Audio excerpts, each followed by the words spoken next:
नमस्कार, मी विजय बारसकर आणि आपण पाहता नॅशनल एकता रिपब्लिकन न्यूज। मुसळधार पावसात दारव्हा तालुक्यात नदीमध्ये आई आणि 2 मुलीचा हृदयद्रावक दुर्घटना घडली।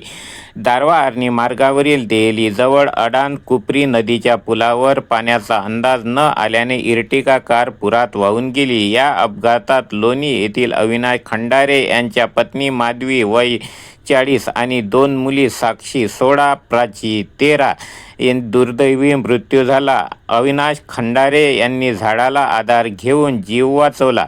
बचाव पथकाने शुक्रवारी दुपारी 1:30 वाजता पुलापासून अर्ध्या किलोमीटरवर 20 फूट खोल गड्ड्यात बचाव पथकाने गाडीमध्ये तिघांचे मृतदेह शोधले। पालकमंत्री संजय राठोड घटनास्थळी शोध मोहीम राबविण्याचे आदेश दिले। त्यानंतर आई दोन्ही मुलींना एकत्र त्यांच्या गावी अंत्यसंस्कार करण्यात आला। संपूर्ण परिसरात शोककळा पसरली आहे। पावसात नदी नाल्यावर पुलावर प्रवास टाळा हीच विनंती। अशाच अपडेट पाहत रहा नॅशनल एकता रिपब्लिकन न्यूज। जिल्हा प्रतिनिधी विजय बारसकर, मुख्य संपादक लक्ष्मण वानखेडे। यानंतर खासदार संजय देशमुख यांनी जिल्हाधिकारी साहेब यांच्यासोबत संपर्क केला। नमस्कार। नाही, आता आपल्या जिल्ह्यामध्ये नुकसान फार मोठ्या प्रमाणावर आहे। लोकांचे फोन येऊन राहिले। मी आता इकडे अधिवेशनात आहे।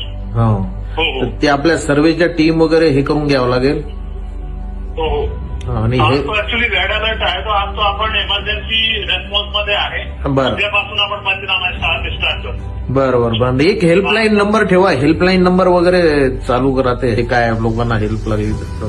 ओके आहे, मी एकदा आपल्याला नंबर पण शेअर करतो। तो हेल्पलाईन नंबर आहे आपल्याकडे, शेअर करतो आपल्याला। आणि एक काय दहेलीच्या पुलावरून काहीतरी 3-4 लोक वाहून गेले काहीतरी, ते एका गाडीत ते